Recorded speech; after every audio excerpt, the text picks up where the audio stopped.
রুবেল ভাই, আপনি ট্রাম্প নিয়ে বলতে চাচ্ছিলেন, আমরা একটু শুনতে চাই যে আসলে ট্রাম্পের এই লেজ গুটানোর কারণ কি মনে হয়, নাকি এটিও একটি কৌশল, আবার যে কোনো সময় মাথা ছাড়া দিয়ে আসলে উঠতে পারে? ব্যাপারটা খুব সুন্দর এবং সহজভাবে সাকিব ভাই বলে দিয়েছেন আর কি। আমি বললে পুনরাবৃত্তি হবে আর কি, তাও বলি আর কি, যেহেতু আপনি বলেছেন আর কি। প্রথম কথা যে ব্যাটা খুব আনপ্রেডিক্টেবল। এই ট্রাম্প সেটি হচ্ছে আমি বললাম যে আনপ্রেডিক্টেবল। প্রশ্ন, যে এটি আবার সে যে হলো একবার বলবে রাত, একবার বলবে দিন। তবে এইখানে একটা জিনিস খুব গুরুত্বপূর্ণ আর কি। আমরা বারে বারে বলি যে 90-এর পরে যে এক মেরুর বিশ্ব তৈরি হয়েছিল, সারা পৃথিবীর এক মোড়ল, সেটা হলো মার্কিন যুক্তরাষ্ট্র, ঠিক আছে? এবং এক ধরনের ইমব্যালান্স তৈরি হয়ে গেছে, এবং সেটার পরিপ্রেক্ষিতে সারা পৃথিবীর দেশে দেশে হচ্ছে তার একটা নেতিবাচক প্রতিক্রিয়া পড়েছিল আর কি। তো সেই ক্ষেত্রে যে মার্কিন যুক্তরাষ্ট্র এবং তার সাথে যে মিত্র হবে, সে যা ইচ্ছা তাই করতে পারবে। তো এরকম বিভিন্ন অঞ্চলে বিভিন্ন আছে। ইসরায়েল হচ্ছে মধ্যপ্রাচ্যে, আমরা এখানেও একসময় দেখেছি ইন্দো ইউএস ইসরায়েল প্যাক্ট হইতে ইন্ডিয়া জুনিয়র পার্টনার হতে চেয়েছে মার্কিন সাম্রাজ্যবাদের, সেটাও আমরা দেখেছি এই অঞ্চলে আমাদের জিও পলিটিক্সের ভিতরে। তো এবং হচ্ছে কোয়াডোর মধ্যেও কিন্তু ইন্ডিয়া পার্ট হয়েছে। আবার ইন্ডিয়া খুব রহস্যজনক, সে আবার ব্রিক্সে যায়, আবার এখানেও আসে, সে কিন্তু দুই নৌকাতে পায় রাখে আর কি। তো যাই হোক, তারপর যেটা দেখার বিষয় হচ্ছে যে সে এক মেরুর যে বিশ্ব ছিল আর কি। নগদ নিয়ে এলো হার না মানা হার অফার। সর্বনিম্ন 10,000 টাকা রেমিটেন্স নগদে পাঠালে থাকছে স্বর্ণের হার জেতার সুযোগ।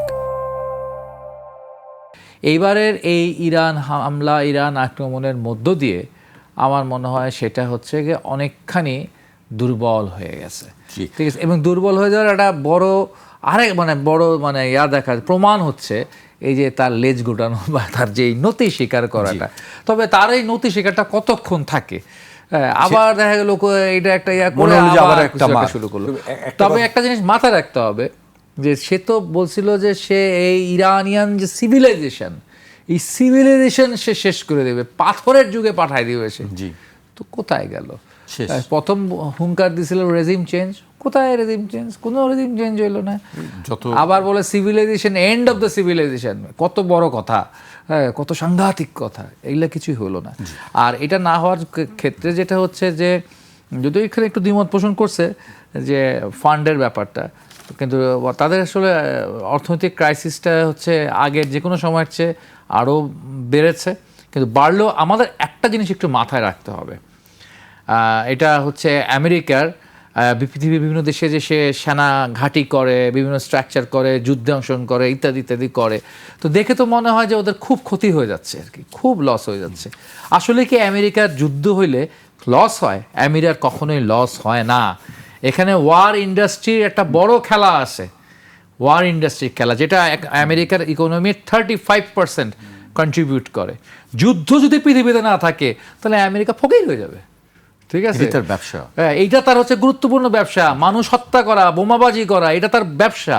এই জন্য তার জঙ্গি দরকার হবে, এই জন্য তার বিভিন্ন, এক সময় তার শত্রু ছিল কমিউনিস্ট, এখন কমিউনিস্ট নেই। কমিউনিস্ট না থাকার পর সে এক লসের মধ্যে পড়ে গেছিল, এখন সেই লসটা পূরণ করে দিয়েছে ইসলামিক মিলিটেন্ট দিয়া, ঠিক আছে? তার একটা কিছু লাগবে, একটা শত্রু লাগবে, সেই শত্রুর বিরুদ্ধে তার লড়াইটা লড়তে হবে, এবং দেশের মানুষের ট্যাক্সের টাকা দিয়ে এটা হবে। প্রফিটটা নেবে হচ্ছে ইন্ডাস্ট্রিওয়ালারা, ওয়ার ইন্ডাস্ট্রিওয়ালারা, আর এটা বহন করবে হচ্ছে আমেরিকানটা। এই ক্ষেত্রে মাইকেল প্যারেন্টি নামে আমেরিকান একজন বিখ্যাত প্রফেসর ছিলেন, খুব বিখ্যাত। সে তার এগেনস্ট দ্য এম্পায়ার লিখছিলেন যে আপনারা ফিলিপাইনে একটা উদাহরণ দিয়েছিলেন। আমেরিকা দাবি করছে, কথা আমি একজ্যাক্ট ফিগারটা ভুলে গেছি, ধরেন $1 ট্রিলিয়ন লস খরচ হয়েছে সেখানে এত বছর মার্কিন ঘাঁটি পুষতে আমেরিকার। আর আমেরিকার ওখানে ব্যবসা হচ্ছে ধরেন অর্ধেক টাকার। এত অর্ধেক টাকার জন্য আমরা এত খরচ করি, আমরা তো মানবিক কারণে এটা করি। তখন মাইকেল প্যারেন্টি দেখাইছিলেন যে টাকাটা যেটা লস খরচ হচ্ছে ওটা হলো জনগণের ট্যাক্সের টাকা, আর ব্যবসাটা যারা করতেছে ওটা ওদের দেশের ক্যাপিটালিস্টরা করে নিয়ে যাচ্ছে আর কি।